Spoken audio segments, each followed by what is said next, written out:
Les amis, depuis que moi je voyage dans le monde entier, je n'ai jamais vu ça. Venez voir. Ça, mon ami, ça va? Ça va bien? Assieds-toi. Ça là, j'ai dit c'est que au Bénin que moi j'ai vu ça. Je n'ai jamais vu ça. Vous savez, avant au Bénin, que faisaient les Béninois? Il y a des marmailleurs qui faisaient les ventes en essence dans les bidons et dans les bouteilles. Quand le président Patrice Talon arrive, il dit stop.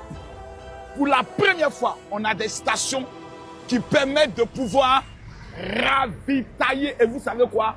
Les motos. Dites-moi si dans un pays de l'AES, ça là, ça existe. Ça. Montez-moi un seul pays de l'AES que ça là, ça existe. Parce que là-bas, c'est les motos.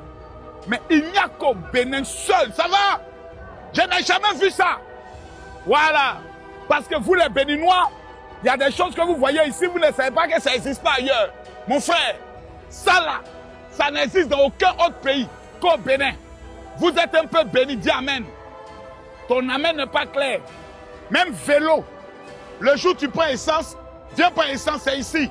C'est le président Patrice Talon qui a fait le son. J'ai dit, dans aucun pays, ça n'existe. Tous les pays, c'est la marmaille de bouteilles. Essence bouteille. Le président Patrice Talon a mis de l'ordre dans son pays. Mon ami, ça c'est pour les motos. Hein. Les bouteilles là, c'est fini. Le président Patrice Talon a mis ça là. Oh, il y a essence dedans. C'est pas ça. Ça, c'est pas Roi qui est là. C'est pas Roi qui est là. Dans tous les autres pays, c'est bouteilles encore. Sauf au Bénin. Ils ont créé des petites stations. On appelle ça comment des mini-stations. C'est que le Bénin qui a ça. Et quand on parle, des gens discutent. Oh, il y a quoi au Bénin? Il y a ça dans ton pays? C'est qu'au Bénin, le président Patrice Talon a mis l'ordre dans le pays. Quelqu'un n'a qu'à discuter. Quelqu'un n'a qu'à discuter. Respecter le Bénin, ce n'est pas camarade des quartiers. C'est de ça qu'il s'agit. Ouédraogo. Mon amour pour ce peuple m'a amené à pouvoir organiser des multiples conventions. Sandy, ne parle pas quand on parle, ton volume est trop fort. Oui, elle m'a muté, Merci. Donc, mon amour pour ce pays m'a amené à organiser plusieurs conventions dans ce pays où il n'y a jamais eu d'offrande. Pendant ces conventions, c'est moi qui faisais des dons et qui m'ont même amené à soutenir ce pays. Si. Soutenir son président, le président Ibrahim Traoré, dans sa politique lorsqu'il est venu au départ, qui m'ont amené vraiment à encourager même les Burkinabés à protéger le président Ibrahim Traoré. Mon seul problème est à 3 niveaux. Lorsque la Côte d'Ivoire a eu un problème avec le Mali, dans l'histoire des 49 soldats, ceux qui ont le plus chargé cette affaire, c'était nos TikTokers burkinabés. Nous leur avons dit, non les gars, c'est un problème entre nous et nos voisins. On a les mêmes dialectes. Laissez-nous régler avec ça. Ils nous ont dit non, que ce sont des pays du Sahel. On s'est dit, bon, c'est pas bien grave et autres, ça va passer. C'est à partir de là que les clashs ont commencé entre les Burkinabés et les Ivoiriens. Sur l'affaire des 49 soldats, personne ne viendra vous démontrer le contraire. Deuxième élément, c'est lorsque la Côte d'Ivoire a donné des soldats dans le cadre de la CEDEAO pour aller intervenir au Niger. Là, tout s'est gâté. Notre président est devenu la risée de tous les Burkinabés et aussi des Maliens. On le traitait d'être le déstabilisateur de l'Afrique. Il est Burkinabé. On faisait des caricatures en penchant sa bouche. On insultait sa mère.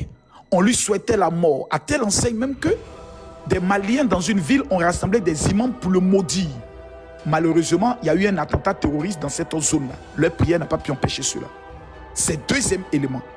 Le troisième élément, ça a été l'accusation publique du président capitaine Ibrahim Traoré, qui dans un espace qu'on appelle le palais des sports, est venu publiquement devant la télé et le monde entier accuser un État souverain dont les institutions existent, que c'est eux qui veulent déstabiliser le pays et qui hébergent les terroristes.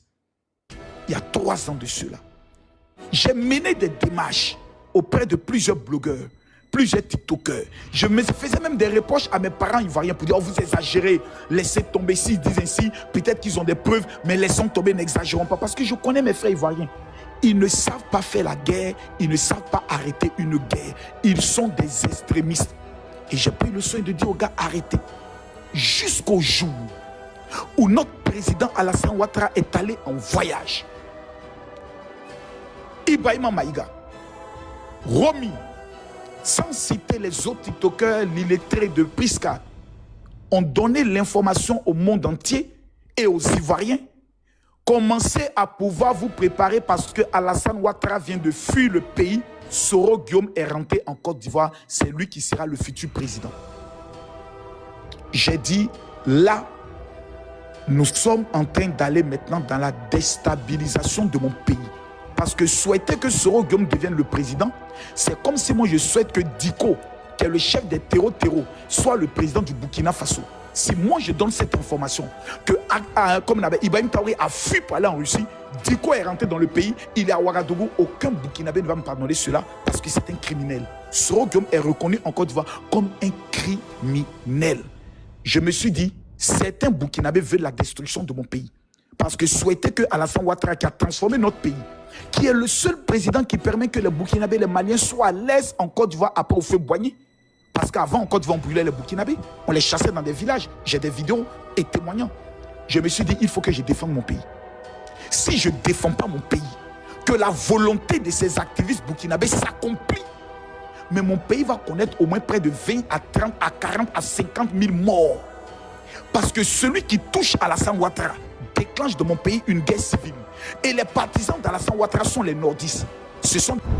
Shalom à tous, j'espère que tout le monde se porte bien. Le général Camille Makosso est le pibé de Orolom tombé du ciel sans blessure. J'ai vu des TikTokers et des blogueurs faire des vidéos par rapport à l'annonce de la candidature du président Denis Sassou Nguesso du Congo, la République du Congo. Le pays que certains appellent le Congo original. Je vais enlever mes lunettes pour bien vous parler. Quand j'ai regardé la plupart des personnes qui font les vidéos, ainsi que les nationalités, la première question que je me suis posée, mais vous-même dans vos pays, là, il y a une instabilité incroyable. Vous ne vous êtes jamais posé la question de comment régler vos problèmes. Mais c'est vous qui avez le courage et le zèle d'aller vous mêler des problèmes des autres pays. La candidature du président Denis Sassou Nguesso, si ça ne te plaît pas, va être toi-même candidat dans ton pays. Vous savez ce qu'on appelle la stabilité. Moi, je me rappelle au temps de Félix Houphouët-Boigny, on avait une stabilité pas possible. Bête que nous sommes. On s'est mis à insulter notre président Houphouët-Boigny en le traitant de voleur. On veut le changement. On veut le changement. Changement, nous-mêmes, est venu nous trouver. Ce qu'on a apprécié dans le changement, 10 ans de guerre. On a dit, ouais, changement est bon. Depuis qu'Alassane Ouattara est là, vous voyez la majorité des Ivoiriens commencer à créer changement. Vous savez ce qu'on appelle la paix, la stabilité dans une nation. Depuis que les Congolais vous entendent, vous avez une fois entendu qu'au Congo, capitale Brazzaville, vous avez vu le désordre. Vous avez vu le désordre qu'il y a dans nos certains pays là. Le désordre du n'importe comment. Des coups d'état à l'emprunt fini. Le pays est stable. Parce qu'ils ont à la tête de leur pays un président stable. C'est ça. Voilà.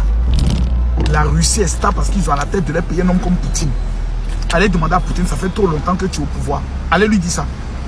Allez dire ça à Poutine d'abord. C'est vous qui êtes toujours en train de vouloir copier les choses. S'il vous plaît.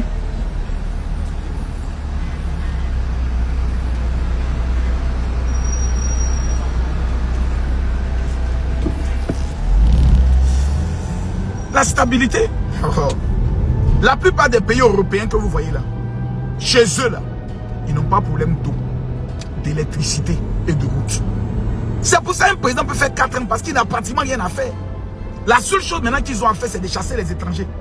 Voilà, c'est leur programme de société. Parce qu'ils ne peuvent plus construire un pays. Nous avons 200 ans de retard. Et vous allez mettre à la tête de notre pays un abruti qui va venir tout détruire, s'aimer le pays, mettre le pays dans la guerre ethnique et autres. Nous tous, on doit s'asseoir pour demander au président Sassou Nguesso quel est ton secret pour maintenir ton pays dans la quiétude et dans la paix, il doit appeler les petits chefs d'État, les faire asseoir avec une règle pour dire prenez bon à bas, bon au beau pour la stabilité et la paix dans un pays. C'est très important. Donc fichez la paix au Congo et concentrez-vous sur la merde de vos pays. C'est bon? Le volume est bon? Merci.